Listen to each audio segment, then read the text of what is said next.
Yeah,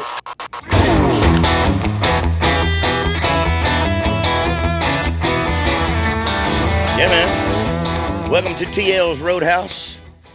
Michael, how are you, brother? Good, man. Intro music and everything. Everything, and outro music too, if we can remember to do it. Man. Thank you for doing this. We're a little ragged around the edges. This is kind of a work in progress. So if anything falls down and hits you, I'm not liable right now. Okay.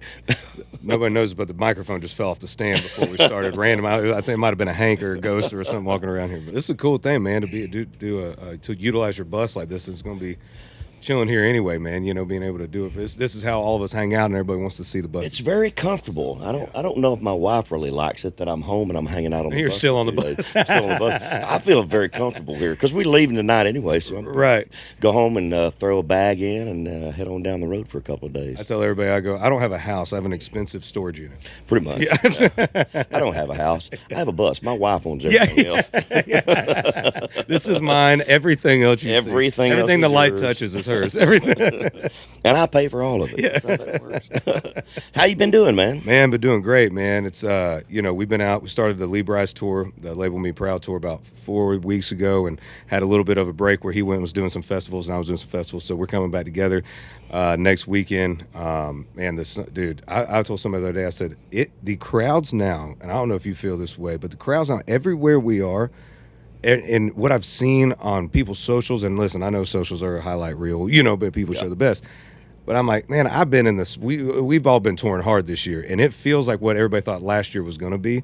But there was still all that BS of this place has this and this. Well, you got to prove this, and now you didn't know where you're going. Now it's like wide open. And the intensity from the fans is absolutely amazing. Yes, yeah. And the crowds have been massive, and the merch sales have been ridiculous. Yes. It's like, I don't know where everybody's getting all this money at, because when I go to the restaurants and go to places, obviously ain't nobody working. Yeah, I mean, there's a whole need. I mean, there's help wanted signs everywhere you go, but everybody is spending that retirement money, I guess, because they are going through it, man, because they're buying the T-shirts and a lot of beer. They are buying that. Either that, they know how to stretch $900 better than anybody I know how to stretch $900. And ticket prices aren't getting any cheaper, man. I mean, it's expensive, and we've done some shows with Paisley.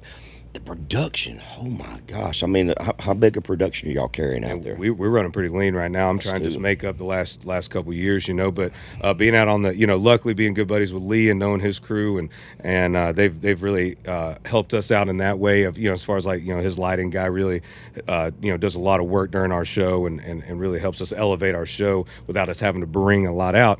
But yeah, I mean, I look at like Lee. I mean, he's traveling with 3 buses and 2 semis. And when we play places where it's his full production, I mean, it's impressive, man. Yeah. And I'm like, my God, I mean, gas is, I tell you this, you could have the best day ever. As an artist, when this bus stops until gas goes back down and we get some new stuff happening in office, do not go outside and read that gas pump. No, you will throw up. It's double. It is. I know. I just filled my Ford up, my diesel up, and it was $5.19 a gallon. Mm-hmm. And it's double from what it was just a few years ago. Oh yeah. And these buses, they like that gas. I mean, we're running. I mean, realistically, about 4 miles a gallon in these things pulling a trailer. Yeah. That's about what they drink. Yep. So we've gone from $600 to fill up to well over $1,000 a pop. Easy. I'm at $1,400. Yeah. Yeah. Oh, yeah. Double. And we're heading to California, and it's well over $7 a gallon. Oh, it's horrible out there, man. I've talked to some buddies. I went on that tuna fishing tournament we were talking about, or trip. No, I keep saying tournament. Trip with buddies of mine, Chad Mendez and Tito Ortiz, that were big UFC fighters, and Chad Mendez and my buddy and his buddy. Clay the Carpenter Guida started this thing called Fins and Feathers, where they take fans out for fishing trips, and then during hunting season, hunting trips, and they do some incredible hunting trips and stuff. So but they all live out in California. Tito's from out there, and man, some of the he's like, dude, he's like $4 a gallon in Nashville. Please, I pray for $4 a gallon. Yeah. And I'm like, the fact that $4 a gallon, the fact that I was driving up here from my house and saw $3.89, and damn near I cut off a caravan of families to get over there to get gas for $3.89. So what'd you catch, man? How big? What kind of tunas did you catch? Yellowfin, any bluefin? We caught a couple yellowfin. I think we ended up collectively with 45 bluefin. Biggest one being about 90 pounds, I think, just shy of 90. Awesome. I caught 153 and 148 pound. Man, dude, it was off the coast of San Diego. It was my first time doing like a 3-day trip like that. I'd never gone fishing out there like that. Luckily, Tito Ortiz is from out there, and he grew up being a deckhander, I believe is what you call it. I didn't know that, dude, man. From 11 years old, man. Between him and Chad, I mean, they could be professional fishermen. Yeah. Like Tito's he is a full blown angler. Like I bet he could bring a 600-700 pounder in, no problem. Oh yeah, I bowed up, son. He didn't need the same help I needed on my 53. I'll tell you that. But man, dude, it was a blast, man. The best part of it all, honestly, was the fact that you're 65 miles out. There ain't no cell phone service. We're on this boat that has a full crew in it. So there's there's a chef. There's all these guys working the boat. And Tito caught a yellowfin, and the chef took it right then, and Tito cut it up right there and made. Dude, it was as good as it gets. Oh my god! Eat it while it's still twitching. Dude, man. it was so good, man. It was, and then of course I caught my first big tuna, and they're like, "You got to eat the heart." And so I was a couple tequila shots in. And the cameras were on, so I was like, "Yeah," and I took a way more aggressive chunk than I intended to. I haven't got to fish on the West Coast. I've got a buddy out there that fishes that area a lot, and they just got done from Cabo. I want to go to Cabo and do that marlin tournament down there. They say it's the Cadillac stuff, because I've marlin fished off of Gulf Shores and Grand Isle down in Alabama and in the Louisiana area. And my buddy, the boat that we fish on every year, his wife was the Alabama Gulf Coast Grand Champion in blue marlin last year, or 2 years ago. 854 pounds. Oh my God. 854 pounds. Massive. Yeah. It was unbelievable. I've never seen anything like it. See, I want to do that. I believe Chad Mendez has done that Cabo trip, because I think they might have done that before we did the tuna trip or something. Anyway, he was down there for something, and I saw some pictures. I've never done that. I've always wanted to do that type of fishing. Blue marlin. It's so hard to find. I mean, I'm a big sushi fan, but you can't find it here. I mean, bluefin tuna. So I mean, the only place that I've ever really been able to find it at sushi restaurants is in California on the West Coast. Even most places on the East Coast. I mean, if you go in and ask every now and then, you might get lucky, but man, it's just so hard to find. Oh yeah, and it literally. I mean, and I love yellowfin. I mean, I'm a big fan of tuna, but that bluefin is just like it just melts in your mouth. It's different, man. And the chef was saying, like, if you let that bluefin set overnight, like he cut one and we ate it right away, and then he wanted us to try it sitting overnight, and it was even better, overnight the night. It was incredible, right? Yeah, you just kind of have to let it sit. Once that muscle and that all that tension and that stress goes away, and it sits in that meat and that muscle and that oh, dude, it was. Oh. Me and Chad were just like we're just like two starving, animals just over this until Tito came in, and I was like, okay, take it. I bet he can eat his weight into it. So. Good Lord. Yeah. So what's the music situation? I'm just kind of getting caught up on where you're at. You cutting a new album anytime soon? Are you riding on what's going on with your music? We are, yeah, man. We're Holy Water's a new single, just broke top 40, so or top 50. So we're climbing that and enjoying, seeing the fans connect with that song. That's always the coolest part, when you can tell the radio stations that are playing it a lot, when the fans are singing it, and it's you can start seeing that growth of that song. But I'm working with Michael Knox on this next record. And so him and I have been we just had a first big meeting a couple days ago, and we're going back in hopefully in October to cut 5 or 6. It's I'm looking forward to it. I've known Knox since I was like 18, 19 years old. It's funny, man. Knox helped me not do a bad deal and never even knew me. Really? Like, yeah. So this guy was, I believe, trying to flex a little bit, and it's one of those things where pay me this much and I'll help you get your, and I. Oh yeah. And a lot of those guys. A lot of guys around here, and I'm my family had a band. They didn't move up to Nashville. My dad did some recording in Nashville. My cousin Jeff did some recording in Nashville, but I'm really the first one to move and really give it that whole, shot. So, I'm my family's like, man, we don't know, we don't know how that works. And so anyway, Knox. Long story short, I meet up with him and Knox for lunch, and Knox goes, hey man, take my number down. So he calls me after. He goes, hey, where I'm in my. This was before the hotel and stuff, where it was across the street at Tin Roof in that parking lot. And so he goes, I'm in my Hummer. He had one of those H2s at the time. He goes, come over here. I want to play some new Aldean music. And it was the My Kind of Party record. And he's playing me the music. And he goes, all right, bud, listen. He's like, man, I know we just met. He said, but you got something very cool going on. He goes, but be careful for people like this. And he goes, you don't pay people that much because you don't have anything. right? And I go, no, I have nothing. Like I'm literally living in a 2-bedroom, 2-bath with 5 guys driving my tour van around.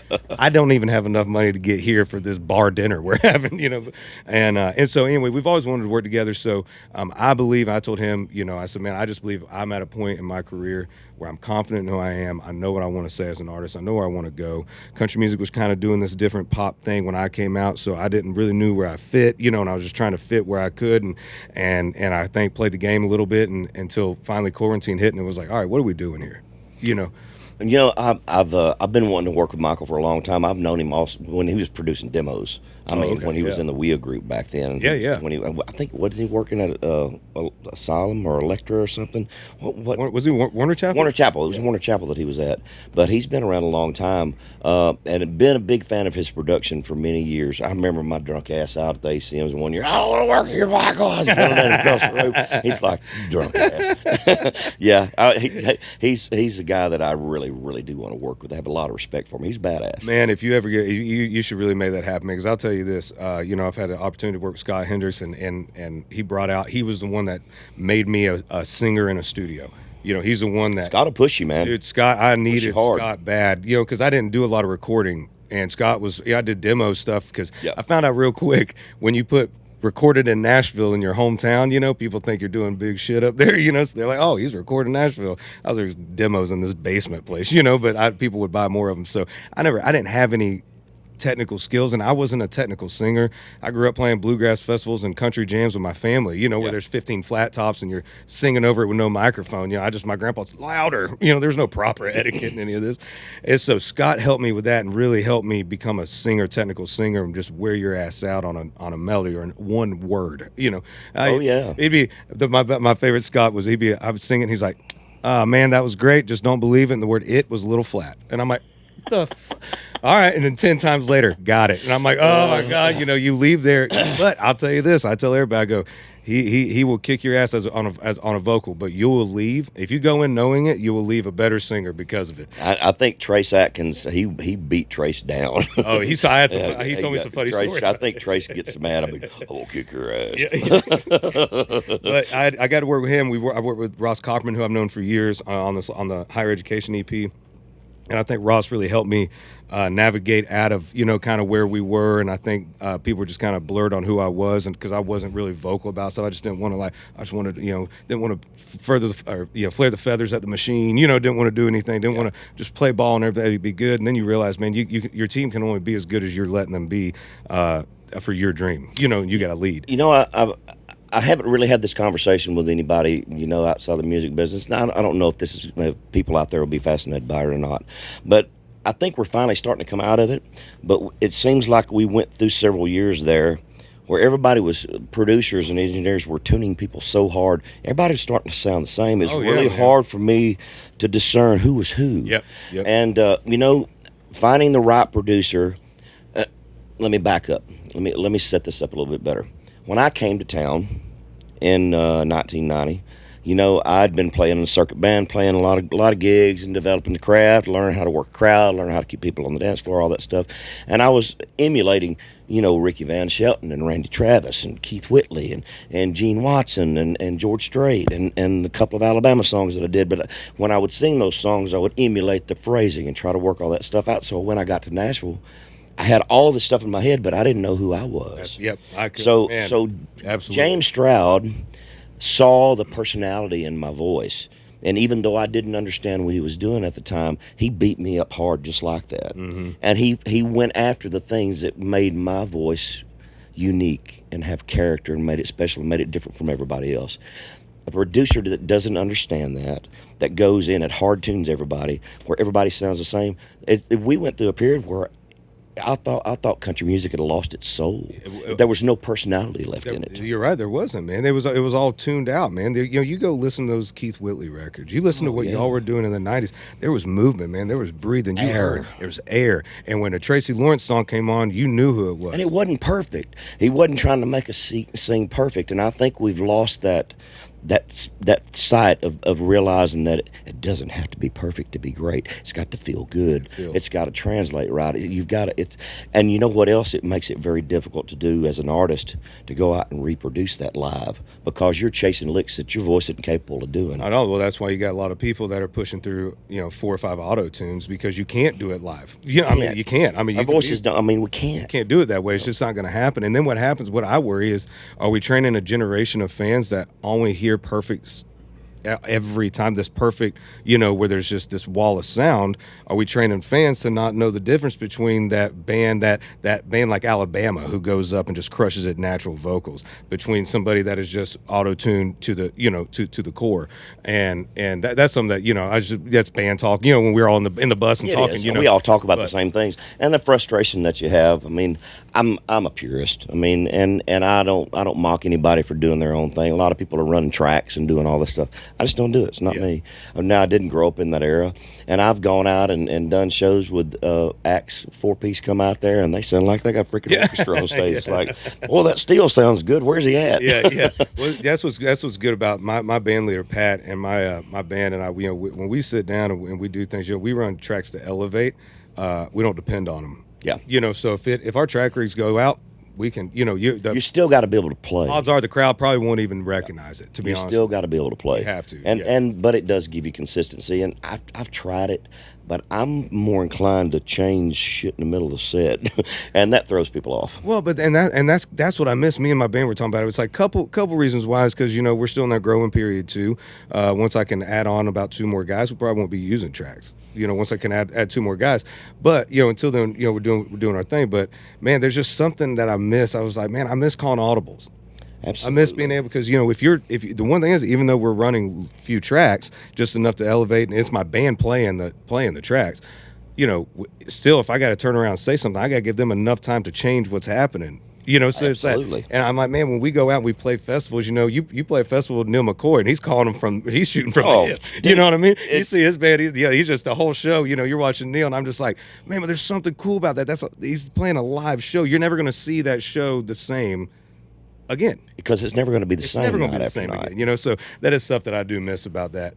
Yeah, but we also know that the competition is tough, and you want to sound as good as you can, and it's different mentality in the music business these days. And I don't have the pressure from a record label because I'm not on one, so I'm sure you're getting pressure from all that stuff too. What's it like? What's the label situation like these days? Man, for me, I've been at Warner. It's been my only record deal. I've been over there since my whole career. So for the last, I think 8 years. I think I came on scene 6 years ago. I think so. But man, what I do love, and I've heard, listen, it's business. You know what I mean? So every business has its ups and downs, and nobody's perfect. But I will say one thing that I love about Chris Lacey and John Esposito and Scott and all those, my radio team, the media team, everybody I feel like really is, man, they're attentive, dude. And they're like, I call them and they answer, and I can get they're involved, and we have, our video shoots are fun together. They're even more fun now since I'm going, no, this is what I want. No, this isn't what I want. I didn't realize how much they were having to go, I think this is what Michael would like, because I was just like, oh yeah, sure. Like you were saying, you grow up playing all these covers. I was wanting to be Tracy Lawrence, I was wanting to be all these guys that I grew up on. So when I came into town, and then music kind of shifted a little bit, and I was like, I didn't grow up on this. Like, I know I come from this generation. I know what a lot of this influence is, but I grew up on Earl Thomas Conley. I grew up, on playing country music. I some of the stuff I didn't know how to do, so now it's even more fun, I feel like. But it's good, man. I think they're learning their stuff too as things are going from albums to singles to more digital, and that's the big talk right now is the streaming and how that's working, and the fact that, listen, man, I mean, it's absolute bullcrap that's taking songs 50 weeks to get to peak. You can't break a career, you can't sustain a career on one song a year. It can't happen. You can't build a catalog. My generation came up when we were getting 4 singles a year. Right. So I was cutting an album every year and a half. I mean, by the time I got through a 10-year record deal, I had a body of work that I can work on the rest of my life. Forever. Yeah. And you're not in a situation now. I mean, the longest charted record that I ever had getting to the top of charts was Friends, and it was on the charts 42 weeks. Wow. The rest of it was 12 to 14 weeks for me. So nowadays, how do you build a body of work? I mean, you've had 4 #1 records, so you know what it feels like. How many years has it taken you to get those 4? Yeah, Kiss You in the Morning, my first single was 24 weeks. Other than that, it's been a song a year. Yeah, and that's tough, man. Yeah. So if you have a 10 or 20 year lifespan in commercial viability, that the labels still find you viable, that they want you to work where you're, because we got a shelf life. Oh yeah, man. That's the way it is. And it's a scary thing, dude. It's such a, I find myself, we're getting in the start of this record process, which, by the way, I forgot to tell you, Knox told me, he goes, tell Tracy, Jason Aldean loves Tracy Lawrence so much. He goes, when I first met him, he said he was dressing like him back in the day. Jason told me that he had a poster of me on his wall, man. He said, I freaking dude, that's weird, man. He said, I first met Aldean. He said he had belt buckle, Tracy Lawrence tucked in, button-up shirt, cowboy hat, whole deal on it. But I found myself, dude, the last couple of days, once me and Knox met, and it's funny, dude, it's funny how God and the world works, man, when you're working with people and it all starts coming together, and it's like, man, no wonder why some of that stuff felt so hard. I was over here trying to put a circle in a square hole, and then all of a sudden I feel like I'm ready to work with Knox, and I like I said earlier, and now it's just like, whoop, fits perfect. The songs he's playing feel better. Oh my God, dude! It's amazing. The crazy thing is, there's so much pressure on everybody right now to, we're at a single a year, but we're at a time where society wants a new song every Friday. So where do you go with that? And at some point in time, the quality and the quantity are going to change. Because I don't care who you are, you can be the best songwriter in the world. Not every song you write's a hit. You can be the best singer in the world. Not every song you sing is going to be a hit. Absolutely. So if you're putting out a song every Friday, odds are, how many of them are really going to? Well, it is what it is. But so that's that. And I start feeling myself have that anxiety going, oh shit, man, we're working on a record. Is this song right? Now I'm overanalyzing every song. Now you start thinking, instead of making a body of work, you're going, is this song going to break that 50-week curse that we've been going through, as an artist? Is it? So it's just a lot of stress that now going into the new recording cycle, I'm like, oh, here it is again. You're just stressed out. And the stress going into it, knowing that, album sales are not what they used to be either, because streaming has taken such a big chunk of that away, and it doesn't pay the same. The royalty rates are not the same. Mm-hmm. The cost of doing business has gone up, but you're not getting those gold and platinum albums to prop that up with a label as much as what we used to. It's just a lot more difficult to get to that place. How are the labels making money? I don't know, man. I have no idea. I know that they're not. I mean, there's not a lot of overhead anymore as far as like making physical product anymore. So I'm sure they're saving something on that. I don't know what any deals are with what they have and streaming. I've heard hearsay of this and that, where some labels might have some kickback and streaming services. I don't know all that, but I don't know, man. I think there's some growing pains in it, but for overall on that part of it, I think that's going to be there. I think that's stuff that's probably gone. I don't know. Was it that way when vinyls were going to CDs and cassettes were going to, or vinyls were going to cassettes and cassettes were going to CDs, because that was still a product. It all had its challenges. I mean, and the biggest challenge for us back in the day was getting the shelves restocked, because when, say, you would have an album that dropped, say you got dropped in November, you got a song that's top 10, you're peaking out, man, you're doing great, everything's going good, and they put the record out, and you've got your guys working Walmarts. Mm-hmm. So they're going out, they only come around every 2 weeks. So if they put 5 pieces of product in that Walmart store and it sells out real quick, they don't come see that again for 2 weeks. And then they don't restock till they come back 2 weeks later. So you're a month, and you're a month without product. If you're hot and you've got a product that's really wanting to sell, nowadays it's digital. As soon as it sells, it's being reported into that system. Right. Or people are buying it offline, or they're downloading. So there are some benefits to it now compared to the way it used to be. It was drastically different back then. I felt like we left a lot of record sales on the table. Yeah, I didn't know that about the 2 weeks thing. Yeah. That's crazy. I do remember, man, my first, when Kiss You in the Morning, my first single went #1, they timed it out at the same time as my album. My debut album came out, and they're like, where should we do it at? I was like, bud, the Walmart in my hometown, that's where we do it at. Yeah. So my aunt was working there. My aunt and my cousin were working at the Walmart in my hometown, and I had this thing. My parents are divorced. My dad's a paramedic firefighter where they work 24 on, 48 off. So a lot of those guys and girls, they got side jobs or side businesses that they do. So my dad was managing these kind of low income, mid income apartments, condos or whatever. So he was busy. So it was during Christmas time. I got 3 other sisters. So he dropped my 10-year-old ass off at the Walmart with a list, told me to call him when I got in. Keep in mind, there was no cell phone, so I had to go to a payphone up front, and so we're telling a story, and then so we go. I'll never forget, though, the coolest moment was going into your hometown Walmart We set a stage up in the clothing area too, by the way, played in the middle of the Walmart. But going into the hometown Walmart where you have all the memories of growing up there and all the stuff, and seeing your face on that CD where I bought your CD, and I bought, and every Tuesday, man, we'd go and my dad take me there, and I bought, Chris Ledoux's record. I bought, all the albums that I loved. When you first heard yourself on the radio, where were you at? What did it feel like? I was with my dad. I'll never forget it. We were headed to Jeannie's Restaurant, this little mom and pop place in my hometown, little diner there. We've been going there since they opened, and we were headed there to meet my grandfather. He was still alive at the time, and the windows were down in the truck, and the radio was just up enough to where you could hear it, but it was us talking, and we're talking whatever, and I heard the and I'm like, holy shit, Dad, and I crank it up, but I was like, oh my God, because it was the first time just driving, cruising, and it was like my song on the radio station, like that, like just randomly. Holy crap, we did it. We're if nothing else, man. You heard yourself cruising down the road. It's cool that you were with your dad too. It couldn't have been any better, man. It was just like a perfect moment. I couldn't have asked for it any better. Do you still crank it up when you hear yourself? Every time. God damn. Every time. When people are like, "Do you listen to yourself?" I go, "Hell yeah." I go, "You have any idea the shit I had to go through to get this 2.5 minutes on radio? You're damn right. You're listening to it too. Roll your windows up if you don't like it." I tell my buddies too. I go, "Man, if I ever put out a song you don't like, don't change the station. Just turn her down." Yeah. Man, that's awesome. It's when having experienced four hit records, I mean 4 big #1 records. Tell me your feeling it go up the charts, because I know mine, and I love to ask this question because everybody has a different experience. But tell me the wave, what it feels like every time it goes 30 to 20 to 10, 5, and when it hits that, just tell me what it was like. It's like dating a very emotional human. That's what it's like. It's like you're good for a little bit. You're watching, you're climbing, it stops. Someone put a song out. iHeart decided to drop a world premiere on it. That stopped you, rolled you back. You're good.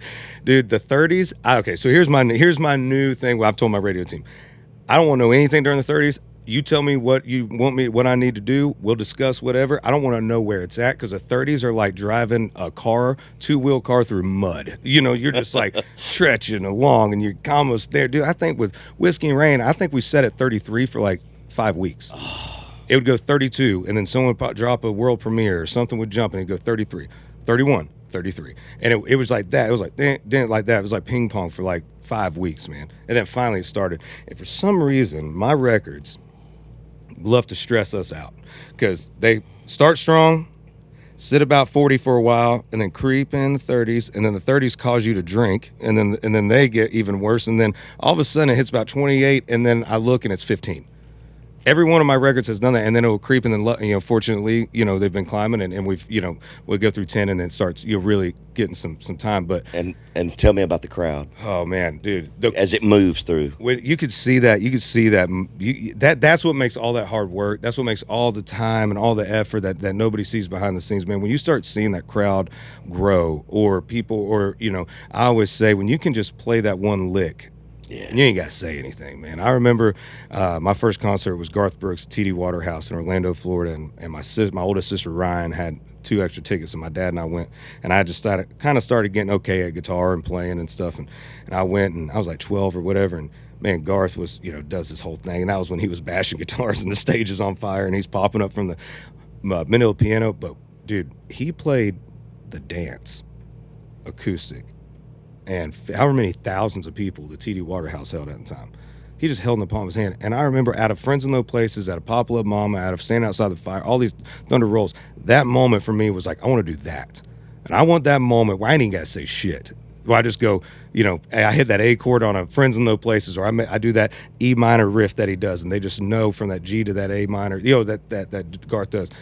He didn't even have to say anything. No. And I'm like, that's a hit. That's when you've created, you're a part of something bigger than you, So, for Whiskey and Rain, that's became that moment for me now. It's like, we hit that bam, bam, bam, bam, bam. Like what we were saying earlier, it was all those signature licks and stuff, that a lot of songs I tend to be missing a lot nowadays, I feel. And man, we feel that, dude, and just seeing that crowd grow, and seeing the merch, when you're looking out and you're seeing, for us, it's like seeing more Whiskey and Rain shirts or hats or, signs, or, people just singing every word to it. It's just like, especially when you can hear it through your in-ears, and you're like, My God, dude, we're in the middle of a place you're in a city you've never even knew existed at a fairgrounds, and 2,000 people showed up, and they're screaming every word. It's just the most incredible Isn't that awesome? feeling, man. It is, man. And, I didn't even think, we all know you have to have a little bit of an ego, or a lot, and you have to be a little bit selfish a lot to do this business. But I didn't think about the fact that my success would have such a big impact on my family. My mom, my dad, my brothers and sisters. How's it affected your family? Man, I think the biggest thing was I don't think they even knew, even though, because we're really close. All my family's really close. I was raised very family-oriented. I've talked to my mom all the way on up here today. I don't think they realized, they knew I'd be gone a lot, but I don't think they realized how gone you are. And the more successful you are at it, the more gone you are at it. Yeah. You got to, let's say, make hay while the sun shines. You got a shelf life, man. Yeah, you got a shelf life. Like you said, if you're fortunate and you got 10 years of a commercial career, it's like sports. You have this much time, hit that son of a gun as hard as you possibly can, and make all the right moves. So, like you said, you have a catalog you play the rest of your life. Yep. So I think that's something hard. I think as everybody gets older, we've lost both my grandparents. My dad's mom and dad, my uncle, my dad's brother passed away, so it's just my dad, from his immediate. My mom, it's just my mom and one of her sisters. So I think as everybody gets older, my two older sisters, my niece, my nephews are growing up. I think just the being gone is really the only negative. Other than that, man, they've always been supportive. They've always been the family that was like, move to Nashville, go, try it. What's the worst? You come back home, you splice cable. Like, who gives a crap? Go do it.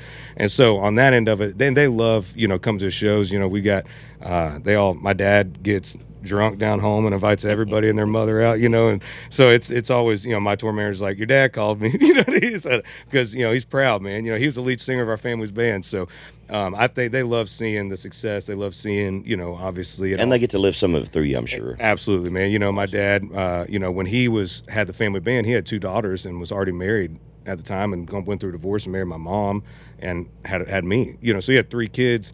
You ain't moving to Nashville, divorce 3 kids. Not back then. You ain't doing it. And so I think a lot of that is he's living vicariously through me and him and my cousins of that generation who were also in that band. They come out. I just got to introduce the Opry to my cousin Jeff. My cousin Jeff's son. He came out. He's in the Army, and so him and his wife were in town and. Got to bring him out to the Opry and show them. So, those little things that Jeff and my dad sang together in the band. So having him out was cool to take their photo on the Opry, and show them how it all full circle. When you burn out, where do you go? What do you do? The woods. Yeah. Yeah.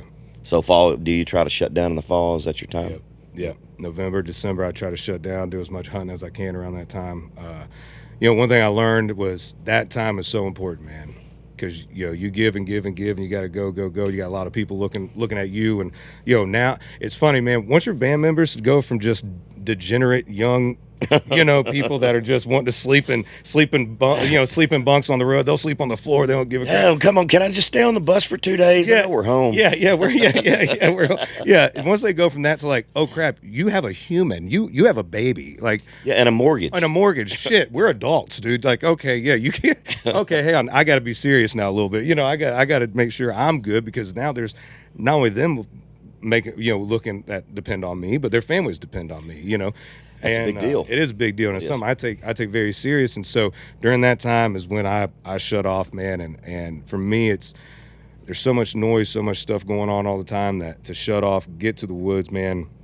I don't even care if we shoot or catch anything on a boat. Obviously, I know we're talking about deer hunting. Do you scout your own stuff? Do you go back to Florida? Where do you go? You hunt locally? Because you got to have some time to do some groundwork to kind of get your ducks in a row. Yeah, man. I got fortunately, I got some buddies of mine that have some land that kind of have already done all the work. That sounds absolutely because we're spoiled and you just get spoiled. That does sound like I hated saying that. I felt like I was throwing up when I was saying that. Oh no, I got a guy. I got a guy. He shoots it for me. He just sends them out to my house. I actually they hoist me up with this levers and put me in the stand. I shoot it and then they clean it and do everything else for me.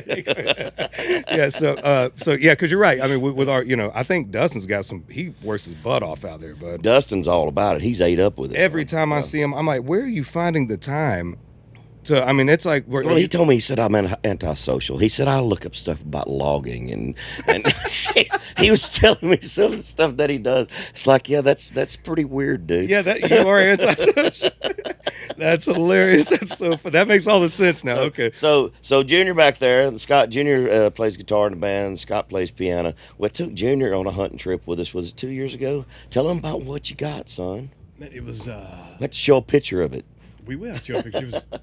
It was a fallow. 220-pound white fallow. Beautiful white fallow, man. The pictures they show you, the things that you can kill. There was no picture of a white fallow in there. So as I'm sitting there in the blind, I see something that looks like a scientist in a white lab coat walking out. I'm like, what is that? And I saw the rack on it. I said, oh, that's a dead son of a bitch. Yeah, I know. Have you got to hunt much exotic stuff? You been in those situations yet? One I got, no, I have not. I'm not yet. I got some opportunities coming. My big Chad Mendez is, and some of my buddies at Raven are we're trying to set up a good elk hunt coming up. That's my big. I just bought a house, and so I got a stone fireplace. And I'm like, first off, elk meat might be my favorite. Mine too, man. But the Axis is real. Good. Axis is it's a little sweeter. Chad just shot. Sorry, I just hit that microphone. Chad just shot an Axis deer in Hawaii like 3 days ago. Well, see, the Axis, the black buck, the fallow, those are pretty much the red stag. Those are from India. Those are from the continent of India. Oh, I didn't know that. And the Oric too. The Oric is. See, I've got a friend that's got an exotic ranch that we go to down in West Texas, and he's got a herd of like 90 Oric. They're hieroglyphs on the walls in Egypt. They're like an ancient cow. No, I did not know that. Yeah, and they're freaking amazing. Their meat's really good, too. Yeah, I've had West Texas, once, but... if you get a chance to go to West Texas, there's some amazing ranches down there. Lots of Axis deer, lots of fallow, lots of stuff down there. It's an amazing thing. Dude, let's go, man. I'm always in, man. Yeah. We also do some stuff. My buddy Tim Montana and I and some buddies of his, we'll take some veteran buddies out. Like we'll do some turkey hunting, some deer hunting. We do a thing called the American Thread Clay Shoot on. We'll do it on October 4th of this year. Every year they pick a different charity, military charity. Yeah. Where all the proceeds go through, and it's at the Nashville Clay Shoot. I can't think of the damn name of it now. The sporting clay range there, and so a lot of times, thanks to Tim and the Pardews, we hunt with a family called named the Pardews. You know the Pardews? Dude, they're my neighbors. No way, dude. Do you know the Pardews? Right. I don't, bro. You got to get Tracy to know the Pardews. Mr. Pardue is hands down one of the most OG guys you've ever met in your life. I mean, when I say redneck with money, they got that. Like Oprah wouldn't know what to do. They are the best people in the world, and like you go out to their land out there where the brick house right there before yes. you turn, that's where I live. No way, dude. Are you kidding me? The garage there, yeah. Oh shit, dude, that's hilarious. Yeah, man, we went out there shooting. So I have an endorsement deal with, thanks to Tim and my buddy Russ with Raven Crossbows, and so we went out there to turkey hunt with crossbows. I didn't see shit. Tim got a turkey literally at their outside. This is Tim Montana as a whole. I go out. We're doing it. We got this turkey, dude. It's calling. I mean, it's right over that ledge. I'm sitting there in the tree line. I'm waiting. We're calling. It's it's going. Tim gets out there, trips over this. They're unzipping the thing. They're spraying mosquito repellent. They're cussing. They're drinking. Tim's smoking a cigarette. This turkey is lit. I think one of the brothers was with. I can't remember if it might have been Trevor. I don't remember which one was with him, but. Or Trent. I think Trent was with him. So, Trevor was with him. So Trevor said he looked up and said, "There's a turkey right there." This son of a bitch was like, he must have just had a bad day. And was like, "I'm done." He committed suicide. Right? He walked to Tim. Tim shoots it. He was doing everything you're not supposed to do to kill a turkey, and kills it within 15 minutes of being out there. I'm out there, it's quiet. My legs are cramping. Trevor's hitting the call. It's calling back. We're walking. I didn't see shit. We stepped off the bus when we finished interviewing Dustin Lynch yesterday. And then there's a turkey right here at the back of the bus on the lot. He's like, well, there's a turkey right there. Yeah. He just got that thing, don't he? It's just right there. Yeah. We got turkey. So turkey. When my dad's got some big turkeys on his land down home in Florida. So deer down there, man. they ain't big deer. No, they're not big deer. Yeah. They're like the swamp deer down in Louisiana too. Yeah. They just don't get any size to them. Now he's a river rat. He's down there on we've kayaked that buffalo quite a bit. He spends a lot of time down on that river. That's a pretty nice place down there to go. Oh man, where y'all live? Yeah. Oh man, it's incredible. Because you got the Tennessee right there. It's like 3 miles away from where Trevor and I live. Yep. Not together, but 3 miles away from there. And then Ain't judging. about 12 I wonder miles. why you couldn't keep a girlfriend. But about 12 miles away from that is the buffaloes. You got the small water and the big water, and it's perfect if you want to go smallmouth fishing or catfishing or whatever you want to do, man. It's awesome. Yeah, man, I love, dude. It's hard pressed whenever we go out there for us to leave, man. I mean, obviously we go down there and we spend a few days and the produce treat us like everybody, like family. You got to meet them, man. Because the hunting culture, man, the hunting people are great. I mean, Michael Waddell, I know Oh, yeah. those guys. I mean, they're just it's a different breed of people. They're just good people. Dude, we go duck hunting in Stuttgart. The Pardues have a duck. I've never duck hunted. I've had a lot of fun. People try to get me into Come it. out there with us. Stuttgart's on the place, man. first It's like- weekend. The first week of January, we go for Tim's birthday. It's like 5 days. Lee Bryce comes out there with us. Jared Dean was out there with us last time. Tim had I cannot think of his name. The Predator, the original Predator. Him and his daddy came out there. Oh, Predator Calls. No, like the movie. Oh. I got what's his dang name? This is where you're supposed to be doing research on that iPad, His Junior. dang name. I'm coming. Haven't you ever seen Rogan? Yeah, no, I'm just kidding. That's what I can do. Get your shit I'm together, trying to be man. young, Jamie. This is podcast number 6. Okay. We're a work in progress, I told you. At least shit ain't fell down on us yet. But so it's just a great time, man, and it's fun, dude. We go out there, and I mean they got it set up. I mean the camp is unbelievable. You know, full bar, you got pool tables, you got room. And it's not like I remember the first time I came out there. I'm used to hunting where we hunted, where like you got to get there 2 weeks early to clean out the camper, from the rattlesnakes and spray it down and bomb it from all the roaches and shit that's been in it, And we get out there and it's a damn resort. But dude, they got pond you fish, and you got to come out there with us, man. You have a blast. I mean, I've got a lot of friends that go down there. I've just never.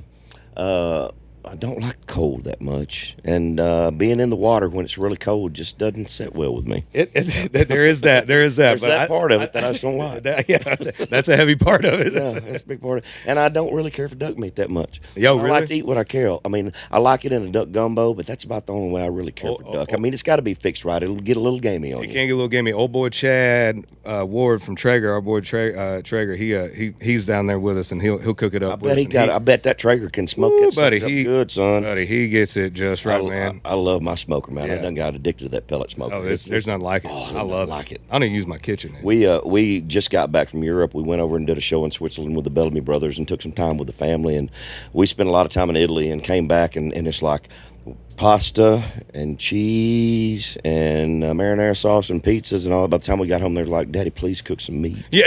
I did 3 racks of ribs on the pellet smoker and 2 whole chickens. Yeah. I mean, as soon as I got home, it's like, I don't think we even fixed anything to go with it. A bowl of potatoes or something. It's like we just wanted some meat. Carnivore diet, baby. I'm telling you, Yeah, it was good. I've never been over to Italy. You'd love it. They're great people. It was really a fun time. We enjoyed the trip a lot. Where's your favorite place to go? I mean, touring wise. I mean, have you played Red Rocks yet? Tell me some of the venues you like. Red Rocks just, and there's nothing like There's it. nothing else like that. There's some beautiful venues around the country. But that's pretty spectacular. That one's probably the most breathtaking because where we're at, we haven't got to a point of headlining, but we kind of get that sweet spot of being the direct support as the sun's going down. Oh yeah. And then the lights are coming up on. Man, it's just. And then if you play acoustic in there, it's just. I mean, if you're anybody listening, if you want to go see your favorite artist, probably in the most badass atmosphere you can. If they're playing Red Rocks, spend the money, take your wife, take your date, whatever, make the trip, go see them because it's just nothing like it. And also, man, what's funny is I was the guy in Florida that was opening up for the national acts that were coming down. Yeah. So I got to know the bands and the artists and talking. So they always be like, "Where you coming from?" What's some places? And there's these clubs that I had that broke the Grizzly Rose, Yeah. Joe's on Weed, all these Cowboys, Billy Bob's, and so for me, man, one of the coolest moments for me was when I first sold out Grizzly Rose because I'd heard about it for so long and I researched it. And I'm a nerd on history and like country music history, and I read the books. Since I was a kid, I love to know where things came from. And so just knowing the history of Grizzly Rose and who've all played there and, who fans that have seen, some of the biggest acts on radio tour, you know, when there were nobody on a bar stool, you know, and so to get that belt buckle that they give you whenever they you sell out was a pretty cool moment for me. So that's one of my favorite places. That West Coast area, man, has been a great market for us. It's been really cool to go out there and play. So anywhere out there is fun. Obviously going home's a good time, you know. I just got to get my dad his own tent. Had a chance to play Dierks' Seven Peaks out in Buena Vista. Oh, dude, I'm jealous. Dierks, if you're listening, I want to play that so bad. We're playing it for the second time this year. I told Brian from Live Nation when we got done the first time we played, I said I can play it for free next time. Yeah, BOC, Brian O'Connell. Yeah, the fact that it's him and Dierks, and Dierks is the artist that everybody's like, if you haven't toured with him, but who do you want to tour with? I want to tour with Dierks. So he's bad. So cool, man. He's just a great dude. I don't know him well. You know, I met him a couple times in settings. Always super nice to me. Just seems like a guy's guy, somebody that, you know, we would get along with. But also, I'm just a big fan of his stuff. But and everybody that tours with him always comes back with these like awesome stories, you know. And so I'm like, that's probably the one guy I haven't toured with yet like that. That I would like to do a big tour with. But well, that's the first concert that I've ever played where I got the love from Colorado in my artist gift bag. Oh yeah, buddy. Yeah, I like that fact. I've never experienced that before. It was pretty awesome. Yeah, dude. We played a Colorado show in Canada before all this stuff went down, and I asked it was like the small. I cannot remember the name of the festival. Now it was small festival, beautiful. I mean, you walked off the bus, dude. It looked like a painting. You know, it's just like mountains and trees. It's just beautiful. It was us. Kip Moore was headlining. Anyway, I go to the guy. I was like, hey man, you also got some stuff that's legal here, right? You got a dispensary we could hit up? And he's like, I got you. I didn't know over there. It's like Bud Light sponsoring events over here. Yeah, it's no big deal. He comes back with like a gift basket, like I just had my first kid. You know what I mean? Just like, hey, congratulations. And I was like, oh my God. What do I do with all this? Yeah, I was like, now I can't get into my country. You're gonna put me back on the news, man. I can't. Now I'm trafficking. That wouldn't be good. You don't want to do that. They're never gonna let me go with this one. It's so funny. Right after we played Seven Peaks the first time, and it was right before COVID. That was when Dierks got popped for fishing without a license right there because there's a little creek that runs through the back of it. He got popped right there fishing on his own spot. You know, they busted his ass. Yeah, I thought that was pretty funny. Yeah, I saw that video the other day where I guess he's into mountain biking now or racing bikes through mountain ranges or some crazy shit. And I saw a video of him like hauling ass, man. And I'm like, holy shit, dude. I'm like, I'm scared of that stuff, man. I'll be real with you. I'm too broke up. I like side by sides and mud and all that stuff, but man, he is on a bicycle, like hauling ass down trails of the mountains. Like this ain't like jumping and kicking back. Yeah, you ain't jumping a shitty ramp over a bonfire pit like we used to. Like you fall, that's a mountain. Like, you're gonna be Hank Jr. in the next version. Yeah, 2.0. Yeah, but but I would love it. But I've heard that festival is incredible. And it's so cool, man. So like typically the one night around, I think it's like a 3-night festival. Dierks does this. They do 90s country night, and they dress up in their alter egos, and they do this 90 country parody band that they freaking. Oh do. yeah. So it's pretty cool. So I'd really like to get them in that persona to sit down on that couch right there and just kind of get the whole vibe from them. It's pretty freaking funny, man. They're hilarious. Man. They really are, man. He's got a great sense of humor. Yeah. He's a great dude. That's very cool. The night we were there, it was me, and then I think it was Dina Carter, and me, and Travis Tritt. Travis is still a badass, too. One of the baddest. Travis still sings so good, Unbelievable, man. Absolutely kills it. And I didn't know Dina.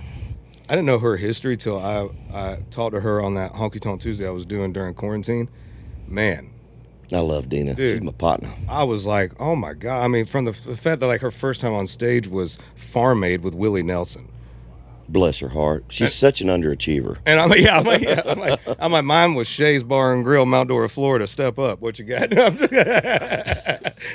But yeah, she still sings her ass. And Travis is one of the best, man. Who's the funnest tour outside of what you're on right now? The stuff that you've got to do in the last several years. What's the funnest tour you've been on? Man, you know, I think the two that really come to mind off top would one Brantley Gilbert and Brantley's one of my best buds, and I love him. So when we go out, it's like just being out there with your buddy. You know, like it's like being out with Lee. You know, you're just and then the one man where I went in and was like, oh my God, dude, I didn't know him at all going in personally. You know, and I got the call. You know, and obviously you're gonna do it. Was Darius Rucker, and dude, first off, so we were in the West Coast, and I was like, I've heard some stories about old D-Ruck. You know, so. I stocked up, right? I'm like, I love history. I'm not going to be on a tour with Darius Rucker and not get any '90s Hootie and the Blowfish stories, not happening. So I stock up on some Colorado grass and some. Hey, we're in Colorado right now. Some St. Augustine, some St. Augustine flush grass. And so dude, that guy taught me from day one, dude. It was me and Dan and Shay and him. And he came out, we were playing in Tampa, Florida, was our first night, which is where that amphitheater there at the Florida Fairgrounds. Oh, yeah. Where I grew up seeing everybody there, growing up in Central Florida. So I'm playing this, this stage I grew up seeing everybody on. And he comes up to me and Dan and Shay on the first day, and he goes, this is our tour. He goes, don't worry about outshowing me. He said, that ain't y'all's problem, that's my problem. And he said, y'all go out there. He said, kick ass, give it all you got. I don't give a shit where you got to go, how loud you can do your thing. And I respect the shit out of that. And dude, it felt from his tour manager, Mike, Buddy, his security guy, his whole band. I mean, still to this day. And Darius had us come out. I got to sing "Hold My Hand," with Darius, and me and Dan Shay would go out there. And the whole time I was just like, what? I used to cover this when I was 16, and now I'm with the guy, And he'd fill up a water bottle with Jim Beam, and we'd.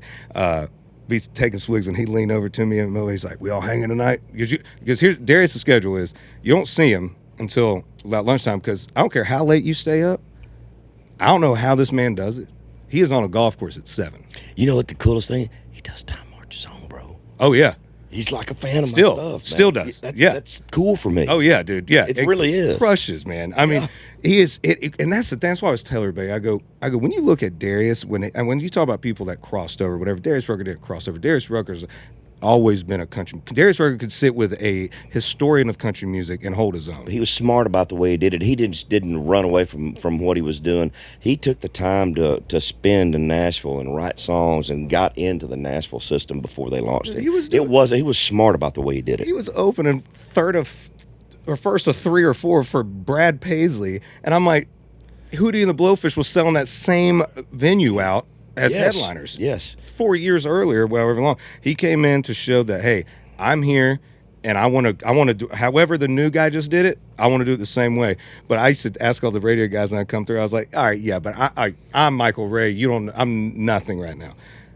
That's Darius Rucker coming into your office going, hey, I'm Darius Rucker. Let me play you. Still answer when people go, hey, Hootie. Oh, dude, one of the funniest things. Oh, let me go back for a second and tell you one thing, that the way that his camp and the way that he runs it was how I learned that the concert and the vibe of that show starts backstage. Absolutely. And the camaraderie with who you're on tour with. Amen. And every night before, like I said, he'd golf. You'd see him around lunchtime, and then he'd do whatever everybody's busy, radio, whatever, wrestling, whatever they got to do.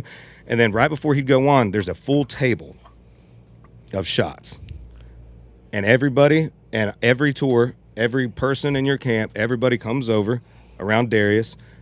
My dad came for Father's Day week, and I brought my dad out with me. And my dad loves Hootie and the Blowfish, the whole deal. And my dad's sitting across the table, and Darius comes out, and my whole crew, everybody there, Darius goes right to my dad. Jerry, what's up? My dad still talks about that to this day. I still talk about the fact that we were about to bus out. I couldn't find my dad. I see one of Darius's guys. I'm like, hey, do you see my dad? He's like, yeah, man, he's on Darius's bus. I'm like, oh, shit. I go up there, and him and D are just listening to Jamie Johnson records, like talking about all this. Awesome. Yeah, he's just one of the best, man. So I learned so much from that. But we went out one night, and it was a casino after a show, and he came up to me. He's like, Ray, we're going to a casino. Ride with us. I was like, all right. Well, when you go to a casino, I go through the front door. You go with Darius, you got people, and there's vans and shit, and people are around. So we get out of the van, and everybody gets around Darius, and I'm like trying to sneak in because I'm like, I look like the guy's not supposed to be here, right? So I'm like trying to get in. I'm with him. We gamble for a little while. I lose a lot of Darius's money, and then we go to the bar. And so I told him, I was like, bro, first of all, I sat down, I was like, man, you know how much I'm making on this tour. Like, there's $500. Yeah, and I lost it fast. But I paid him back the next day. He's like, what are you doing? I was like, hey, listen, man of my word. But we go to the bar, and Darius is not like being called Hootie, But one of the funniest things, there's this couple just got married. I mean, old boy's still in his tux, lady's still in her dress. They're at the bar. Well, Darius orders shots, right? So we're all sitting there. It's me, him, Buddy, a few other, I think a couple of his band members were there, a couple of people. Anyway, he orders a bunch of them. Well, he leans over, he sees that they got married, you know, so he's like, hey, congratulations. Well, this guy takes a shot. He goes, thank you, man. Cheers. Holy shit, you're Hootie. And Darius just laughed. He goes, yeah, man. So what is Darius's shot of preference? Every time we've done it, it's been Jim Beam. I think we've done tequila, but Jim Beam seems to be his go-to. Gotcha. Everybody's got their thing, man. Yeah. You know, it's I spent a lot of time with T. Roy and Eddie, man. That Beam, woo, it's a little harsh. It does, man. I never drank that much Jim Beam in my life than when I was on tour with Darius. I'm telling you what, man, it'll wear on you. Eddie's still rolling pretty hard on the Beam too, baby. Is he? Oh boy, he is for sure. Dude, I remember my dad bought that Tattoos of Scars record, man. That record just... Such good stuff. And I miss T. Roy a lot, man. He and I were pretty tight, man. I sure miss him. You just never know what's going to happen, brother. I mean, we're not guaranteed anything in this world, but music is a powerful thing, and we're in a situation... I always say this, I think for every one of us that make it, that have any success in this business, we are very blessed, and we're a very small percentage of it, and learning to be gracious and appreciate it for what it is. And you'll appreciate it the older you get, the more you look back on it and realize what a special thing it was just to have a piece of it for a little while. Yeah. And to be able to have that body of work that you leave behind that's going to be here long after you're gone is very cool. When you guys, because I always, I always tell everybody, if it wasn't for y'all's generation, dude, y'all the class of '89 leading into the '90s, there'll never be anything like what y'all did. It was pretty amazing. But we thought the same way about. I was going to ask you, did y'all feel that way about like the guys in the '80s that were coming up? Or? Some of them, it wasn't the massive wave that what the '89 and that group in the '90s. From about 90, 91, 92, man, there was such a wave of stuff.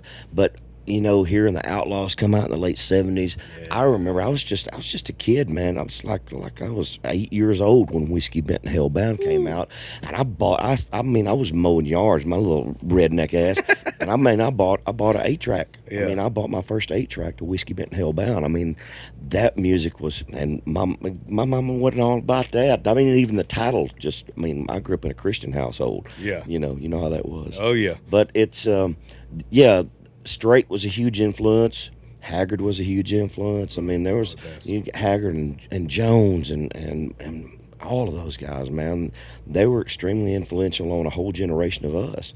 We're just passing it on, man. We're just here for a short time. Yeah, but man, buddy, time marches on. Come on. Alibis, dude, come on, man. Like you, I remember I was just talking about you to a morning show, and I said, man, I go, Tracy Lawrence. There's nobody, when you hear your songs on the radio, because they asked me who influenced, and I said, dude, one, I called my dad when I pulled in, just so you know, and I said, Dad, remember when you had me learning all those Tracy Lawrence songs? My dad probably knew your whole catalog at some point in time, and he said, I said, yeah, I said, I'm about to pull up to his house. I'll call you after. Just because those moments, like you said, man, as you go through, I don't take any of this for granted. And the fact that you would take the time to hang with me and that we've built a friendship, throughout the years, means more to me than you know. And I tell everybody all the time, like, the fact that I have friends that if it wasn't for growing up learning your songs, if it wasn't for learning Texas Tornado and and playing these songs and growing up on it, I don't know, none of us know how our music would be now, and I grew up studying you guys, and so it means a lot to me that y'all give me a time of day, so it's y'all just did it different, man. Everybody's trying to get that time mark, because here's the deal, you've got songs that are going to be played for 50 years, dude. Time Marches On will be played at Tootsie's on Broadway. And somebody will re-record it and have a hit, and they'll forget about my version. Whatever. No. It's and I think about this too. You think back to a Hank Williams Sr. and those guys in that era that we look back to and that laid the foundation for us. How did they learn? What did they get influenced by? Right. They didn't have the barrage of influence in the music on the radio to learn from, to develop their craft and their songwriting skills and all that stuff. They didn't grow up with it.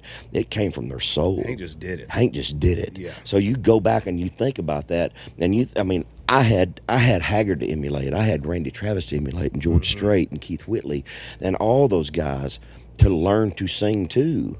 And you had us. You had this whole wave of guys in the '90s. it just amazes me where the infancy of it came from, and to see how good they really were. They said Hank Sr. could sit down and write a song for you in 10 minutes. I mean, unbelievable. And it's iconic stuff. I mean, Willie Nelson writing "Crazy" on a napkin riding down the road. Oh, I know. I mean, you think about that. And Willie Nelson's 90 years old, and he's touring this year. Oh, yeah. Yeah. We have the same birthday. Do you really? Yeah. Me, him, Dale Earnhardt Sr. I'll tell you who's not the legend in the 30th. We'll pop that up next to the Tuna picture. While you were down in COVID, how did you manage through all that stuff? I know you had a couple of bumps in the road through that whole period. Yeah. I mean, how did you occupy your time? Man, did what you do, man. You go to your family. Yeah. I went down. So you went home? Went home, spent a lot of time in Florida, man, and that's where, man, honestly, just the only analogy I could think of is like music. This whole business is this 1,000-mile-an-hour train. That's what's moving on it. 1,000 miles before y'all jumped on it, 1,000 miles before we jumped on it. Now, you know what I mean? It's just this train that you jumped on and had to hang on and figure out how to survive. And it stopped. And it completely stopped. Boom. And now you're just sitting there. And I'm like, okay. And then, all right, it's supposed to be 14 days. We'll be back. You know, April goes, May goes. My boys, this ain't coming back for, you know, we're into something serious here. This is something bigger than I think we all expected as far as like the shutdown went. And so, man, going back there, actually having time to spend with, because my parents were divorced, so when you go down for holidays, those are split. You know, you go down and split. We don't get a lot of time down there, so when I do, it's like, you know, you got your 2 or 3 places you go to. Hopefully, everybody can make it to you, you know, and then you leave again. So actually being able to go down there, spend time with my cousins, spend time with my sisters, my niece, my nephews, my, you know, buddies of mine from high school, you know, go out on a boat with my buddy Bluefin and his wife and 3 kids, you know, that he has now, you know, and hang out with all them. Man, it really honestly helped me reconnect with what I felt like I lost complete track of the last 5 years, you know, just trying to figure out where I fit in and all this pressure and all this stuff that, you know, you probably put on yourself, most of it, but yeah, man, it was, you know, as hard as it was, you know, when I look back of it, if you got to find the silver lining in whatever you go through, you know, so I think that was a silver lining for me. Was it as hard to get moving again when things started? I became lazy as shit, man. I was so bad. It took a little bit, buddy. Oh my God, man. Because you know, here's what happened. I was very scheduled as far as like, you know, I wake up in the morning. I've always been a guy that woke up early, right? No matter when I went to bed, I'm up at like 6, 7. Yeah. Keyword there. And so, hard to do on a bus. Yeah. And so I'd wake up, go to the gym, do my stuff. I was eating right. You know, I'd have everything was, you know, scheduled out. And about 5 months into COVID, I'm like, why am I waking up at 6? The gyms ain't even open. I can't do shit. Ain't nothing happening. My first Zoom or my first Instagram Live ain't till 2. So I'll stay up and watch Netflix till 4 and then, you know, drink. Sleep till noon, wake up, try to fit in the gym. Well, then all of a sudden the gym just slowly finds its way out of the priority, and you just becoming just lazy, and there's no schedule, you know. So you're just like, screw it. I just became this like, screw it, you know. We don't ever. And then, dude, somebody, I think, Chris Young told me that his buddy told him, man, just y'all never get a chance just to be you. You're always getting ready for something, you know, a show, a video shoot, or something. He told me that, and my brain went, you're right. I get to be me for a little while. I get to be me for a little bit, you know. Yeah, I just unbuttoned the pants and laid down, you know, like Al Bundy. But it was it did take me a while, man, to get back in the swing of things. The funniest thing for me during COVID, it's just so freaking weird because we went through the paper shortage where we couldn't find toilet paper or paper towels. Yeah. And I was at the Dollar General, and they just got a shipment of toilet paper in. So I'm calling on my friend, better get down here. They got toilet paper down here. You know it's bad when you're sharing information about the toilet paper. They got 2-ply, dog, 2-ply. They got that angel I look salt. back on that, I'm like, that's just fucking ridiculous. Everybody's tossing. Everybody's rolling a full-blown toilet paper drug ring through their back doors. I got that 4-ply angel saw if you've been looking for, dog. Oh man! So rest of the year, man. Let's kind of wind everything down. What's left? You finish up with your tour and everything. You're gonna start writing again and moving forward. Do you write all the time? You ride on the road? Yeah, man. It's hard for me to ride on the road. You know, my band and I are still in one bus, and so. Luckily, with being out with Lee, he has his own bus and he rides all the time, so I've been riding a lot with him out there. You know, I prefer to ride in town But if somebody brings another bus out, or we can bring another bus out that we can delegate just to write, and also, I'm still, I'm doing all the daytime stuff. I'm trying to do everything I can. You're still doing radio station visits in the morning, man. so you're busting your ass. Yeah, I'm trying to make the most, because I feel too. It's like, all right, there's 2 years that we're gone, or a year and a half that we're gone, and if I'm going to go out now, I need to make the most out of that 12 hours I'm working that Absolutely. day, to get to that point. And, now we got a radio room with Lee, so that, being on a tour obviously helps that schedule a little bit. But yeah, so I like to ride on the road, but prefer it in town. I hope that we get a chance to do some festivals together out there and some Live Nation stuff. I'd love to share the stage with you. Who knows what the next several years are going to entail? We've talked about doing a tour together. I think we'd draw well. I think we should do it. A lot of fun. I was talking to my manager about it on the way in. I think we should do it. Trying to get the Clay Walker thing worked out, but there's a lot of space in there, so let's figure something out. Do it, I think we could have a great time. I think we'd have a blast. There'd be a lot of tequila. Yeah, there is that. It looks like water though. It's fine. Michael Ray, thank you, partner. Thank you, Tracy. Appreciate you, brother. Hit the playoff. Let's go, boys.